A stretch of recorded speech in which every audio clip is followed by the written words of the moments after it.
welcome back to the channel. This is episode 14 of the CB750 Build project, Project Loki. So, last time, here's where we left off. Basically, this piston, or I'm sorry, this connecting rod right here, that is not turning right now, this is the number 3 connecting rod. And this little guy decided that he didn't want to work anymore, and that he didn't want to spin on the crankshaft anymore. So, I think the best way to get going with this is I'm just, at this point, trying to tear everything down. So we're going to be pulling out the crankshaft today, along with disconnecting all of these connecting rods to get them the heck out of the way. I did find online a pretty decent priced new connecting rods and new crankshaft if I decide to go that route. Once I get this off, we'll have a better idea, but yeah, let's go ahead and get into it. Back. So, I'm not actually sure what size these little pins are, but we're going to find out here. Let's go, nope. They are, there you go. So they are 12 millimeter ends. So here's the kind of funny thing about all this. So these pins themselves, or I'm sorry, these bolts are stretch versions, i.e. once you use them once, you're not supposed to use them again. Because they stretch to fit and stretch to tolerance, so you're not supposed to use them after you've torqued them down the first time. So, no matter what happens today, I'll have to get new pins. I hear that they are expensive, but I really hope not. But, let's get them off.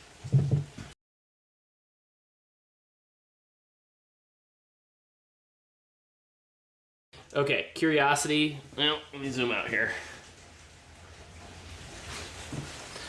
I can tell already, curiosity is going to get the better of me. So, what I'm probably going to do here real quick is spin these the rest of the way off, get this guy off of here if I can. I'm kind of curious if it'll even come off, to be honest. But I kind of want to get this guy off and see what the actual bearing looks like underneath that. Oh, hey, okay. So, he actually moves now. I don't know how well you'll be able to see that, but here, let me spin this around this way then. Whoop. There we go, perfect. So, again, these all moved like you'd expect them to. But up until about a couple seconds ago, when I loosened up those 2 bolts on the bottom, this guy didn't spin at all. You'll see, even still, he kind of fights you. Not like these, but he is going to, I think, come off. So, I've got a magnet around here someplace. Let me grab this and see if I can't get these little guys off of here.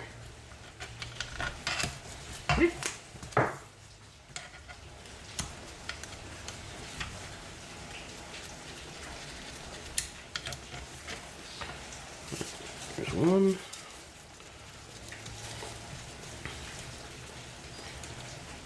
There's 2. And a reminder, these are those, well, not these, I think it's actually the threads that are expandable, so to speak. Ooh, man, that is, there we go. All right, so, whoo-hoo. Yep, and there you go. So that's what that looks like when it spins. So yeah, this is all just caked. It's got scoring, really bad scoring on it. I don't know how well you're gonna be able to see that, but maybe. All this is just pretty deep scoring from things spinning incorrectly. I don't even know if it necessarily spun the bearing so much as it just wasn't getting any moisture to it. So it just seized onto the crank, and yeah, this is why I was looking to price a crank, is there are corresponding marks. Let me see if I can show this. There's corresponding marks on the crank as well. So now this is turning like I would have expected it to, but man, that crank is in rough shape. It's got nice little gouges on it. Let me grab the GoPro here real quick, switch over to that, just so you can see kind of what I'm talking about. So give me a second. All right, so now you got the top-down view. So this is kind of what things are looking like. So down in here, let me get even closer. So this is where this little connecting rod just came off, and again, just totally boogered up right there. But let me show you what the actual case looks like. Or, I'm sorry, the crank looks like. So there she is. So I don't know, let's see here, clean off some of it. I mean, you can see the actual problem just looking at it, but what you have here is exactly that. That is all scratched all kinds of ways and has just worn grooves into the crank, which sucks. That's not really what I wanted to see, but I can't really say that it's all that surprising either, because of, like I said, what we found when we pulled this guy off. So now that I've shown you the close-up, the awesome close-up view, I think I'm going to switch back to the other camera real quick and then buzz all these off in quick succession. So, and we're back to more extra nonsense. So, like I said, let's do some quick spin-off and get these things out of there so that we can start working on getting the rest of this thing taken out. Time lapse.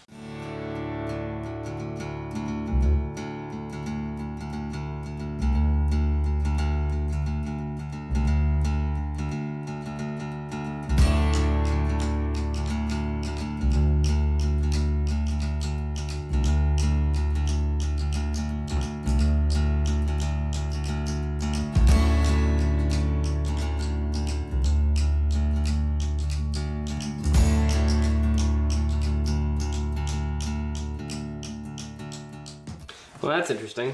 On that one, the bearings are stuck to...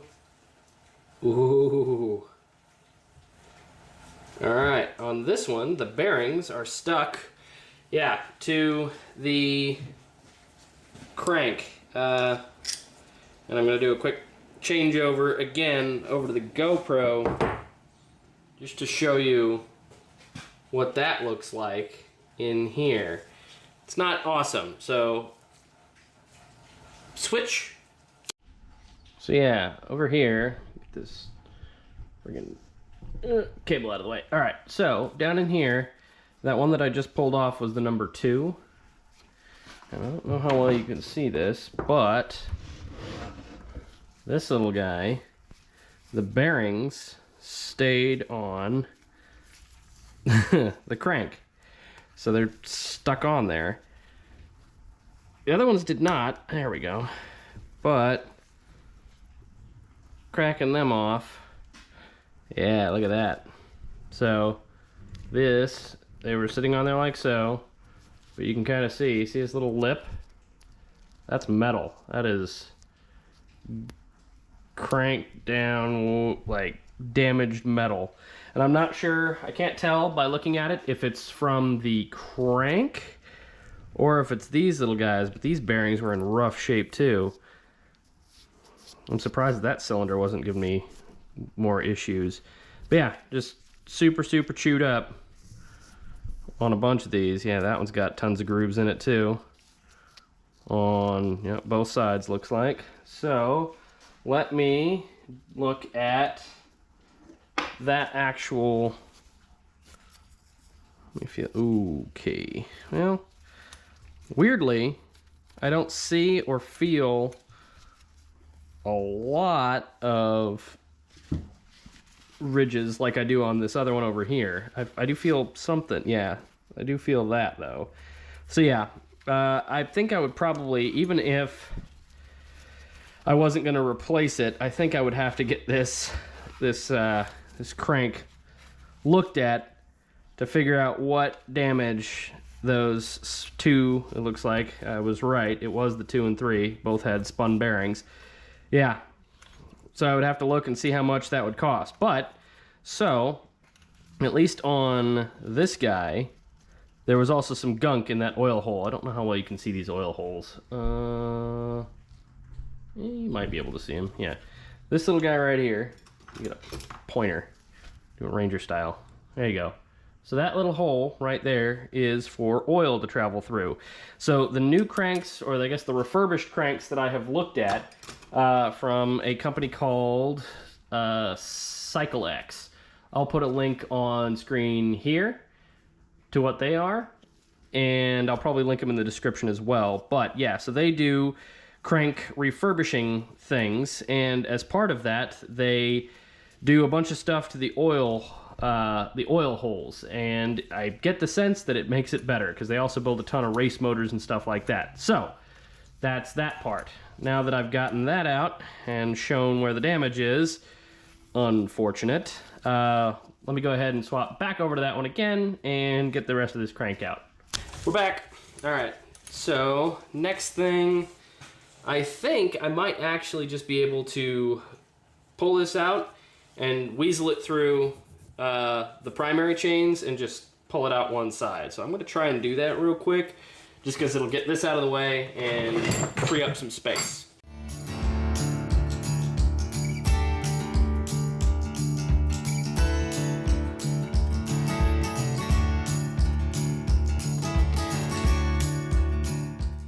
All right, there we go. There is the crank out. Now that I have it out, I can kind of show these, I think, a little bit easier. Up close and personal, what I'm talking about. Boink. So, right in there, you can kind of see a bunch of really unpleasant looking lines and grooves and things like that. So that's that one, and then that's that one. They're both pretty grooved and pretty gnarly looking. So what that means, more than likely, is that I am just going to get a new crank for this bike. There's also, I'm not sure how well this is going to show up on camera, probably not at all, but we'll see. Inside there you can kind of see it, this line right here, I'm sorry, this line right here is all super, super hot. So I'm guessing, because that's only on that one cylinder, or I'm sorry, that one spot where that bearing was getting really, really stuck. I'm wondering if it was just building up a ton of extra heat and yeah, just cooked itself a little bit. So anyway, that part's out. I don't know that I'm going to remove the primary chain tensioner, which is this little spring-loaded doohickey in here. I don't think I need to right now. I am going to clean out this engine at some point, though, or like get all of the awesome bits of weirdly shiny oil out of here and go from there. So let me set this crank over there, and then I think next we're going to try and pull that kicker lever. That was the other part of the problem. So problem number one solved. Found, not solved. 2 spun bearings. I'll fast forward once I get to a better angle on the Kickstarter. Okay, and we're back. So the next problem, or the next assumed problem, based off of, where'd I put it? There we go. This little chunk of metal that we found last time we were digging in here, is I think that is part of the kicker mechanism, specifically referring to manual, part of the Kickstarter pawl, P-A-W-L pawl. So what that is in here, so you have your Kickstarter return gear, which is this little guy right here. Then you have your Kickstarter pawl, which based off of the diagram, I think is this mechanism right here. It's basically your ratchet system as far as I can tell. Here, let me get this out of the way. Thank you, primary chains. Primary chains are currently just poking out the bottom of the bike. So you can kind of hear that ratcheting sound. It's that little clicking sound that you're hearing from in here. So that clicking sound is that pawl, and that's what basically makes it so that your kicker resets afterwards. That combined with this spring. So it's basically like a little ratchet system that it has. So let me see if I can show this a little bit better. So yeah, you have your return gear, like I said, your pawl. This is the Kickstarter flange, I believe. Or I'm sorry. The flange is really difficult to identify. I think it's over on this side, but I can't really tell because the diagram just points to right here.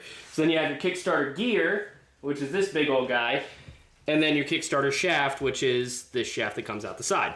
So, again, spring, return spring, paw, the flange, which actually might be buried in here, that might be what they're talking about, is the flange, and then the gear, and then the shaft. So, in order to get this thing out, I have to, I'm not sure how well it's going to show up on camera, there is a little tiny pin right here. This little pin, yeah, I can see it. Okay, this little pin basically holds this shaft in place so that it can't move backwards. If it could move backwards, when that pin is removed, it can. When you can do that, that'll help you disconnect it from your clutch and your transmission and all these components, so it'll spin free of this. You'll see that right now it's spinning with it. I don't want it to do that. I want it to be free. So I'm now going to make it be free.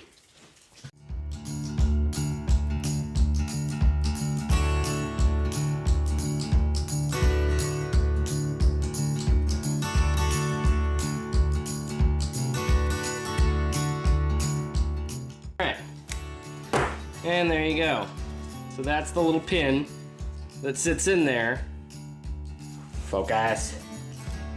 There you go. There's the little pin that sits in there that holds this in place. So now what should happen is I should be able to just back this thing out and pop it out of its little hidey hole. All right. That's the part that it's holding in. So that pin, rotatey, rotatey, rotatey. All right, so that pin sits right in here. All right, and then that pin holds this kicker gear in place because it basically just sits like so and blocks it from being able to come out.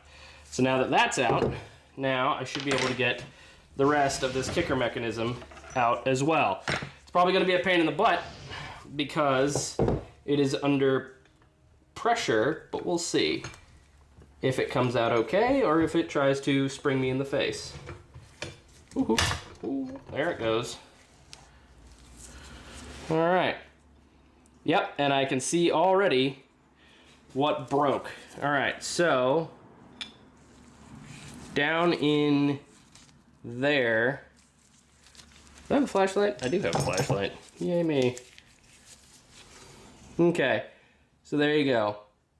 That little part right there looks like it snapped off because it's got like little lobes, just like this thing, down in there that it sits on. So my guess is I just managed to break multiple things all at once. So the kicker mechanism, I don't know how long that's been broken for, but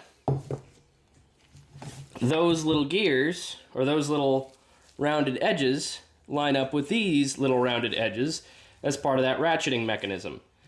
So when she broke, I wonder, yeah, there she goes. And there's the other half of it. So it basically sheared this little component right in half. And that's why it was making such funny, stupid noises. Because part of that, man, this thing is under pressure and I do not like it. Yeah, so this thing rides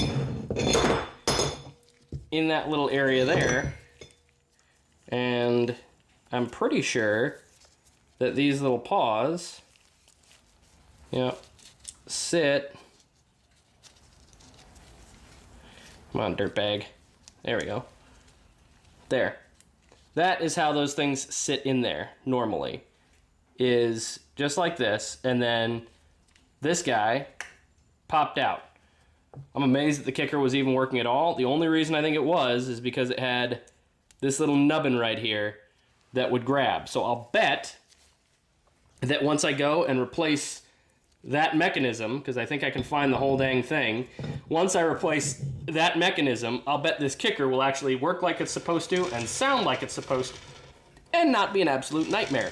So, that's awesome. That's another good find. So, problem number 2 found. As it turns out, it was actually both. The kicker was broken and the pistons were, or I'm sorry, the rods were spun as well. So, yay. And also, boo. So, yeah. Cleanup time. Be right back. All right. Hold up real quick before you go anywhere. I've got one more thing that I wanted to mention about this Kickstarter thing, because I just found out, I was just fiddling with it trying to figure out how the thing actually works, and so I was right. So this is basically like a ratchet, but there's one part that I didn't describe that I kind of want to. So I put the shifter back in, or the Kickstarter lever back in, because I wanted to show something or figure something out while I was learning it. And now that I have figured out how it works, well, I will share it with you, because it would have been handy for me to know before. So down in here, where my broken feet are, all right, so down in here, the way that this thing sits, all right, so this little spring right here, this is what you're going to see when you look down at it, right? This little spring sits in a little notch that is, let me see if I can show this.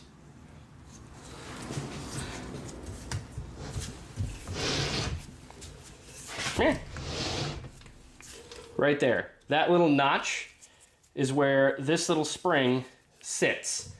Kind of like that.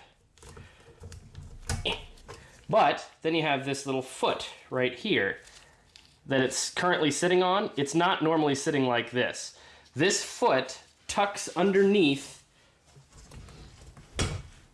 boop, tucks underneath this little silver pin right there at the very bottom of the screen. There we go. Tucks under that little silver pin, which holds it in place. So my guess is that's just like a harder metal, so that it just sits up against it.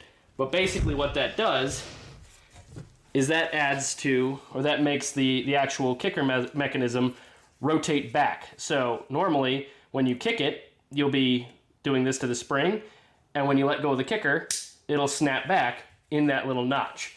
So that's how this whole thing works. I was curious, and now I know. And normally it sits, like I said, in here with feeder paws to ratchet it down. But that's kind of how this works, just so you're aware. That's it. I think the last thing I'm going to do for this episode is actually just like a quick little, honestly goofy little tutorial. Just to kind of show you, I mentioned it in the last video, the transmission. So as far as I can tell, the transmission on this thing is actually pretty good. It doesn't seem like it's got any issues. It shifts in and out of gear pretty easily. I can even get to neutral. Honestly, easier than I can get to neutral on my touring bike. So that's kind of nice. But in order to do that, I'm going to need to switch you back over to that guy. Magical camera work has been completed. Okay, so here's what you got. This is kind of your top-down view of your transmission, which is going to sit in here. So over here, like I've said before, these are your primary drive chains.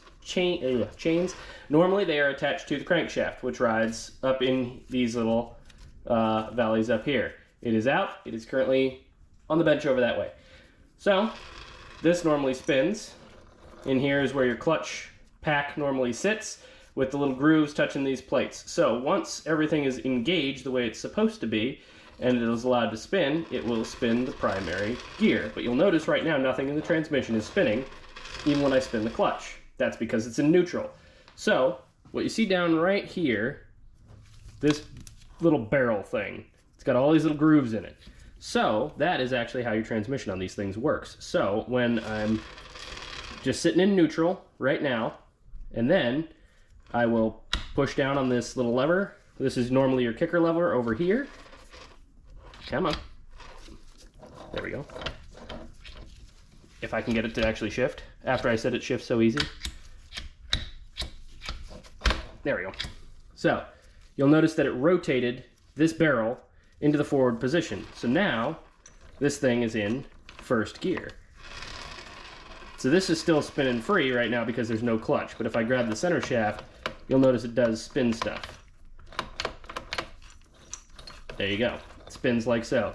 When I switch it back into neutral, now it's not turning the end gear. This gear over here is the one that connects to your final drive output shaft, which goes right here, and then your final drive is out here. That's the chain that goes back to your tire. So you have your first gear. When I engage first gear, if I can engage first gear when it cooperates with me, there we go, first gear. Then we have, there's second gear, spinning still, third, fourth, this little tooth just popped over, and then finally, fifth gear. And there you go. There's your fifth gear spinning the way it should. So just kind of a neat little overview of how these things work. 4, 3, 2, and neutral.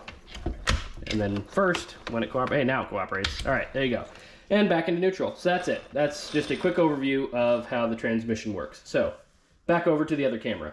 All right, I think that's about going to do it for this episode. So here's where we're at with the case. Still needs to be cleaned, obviously, but everything's out of it.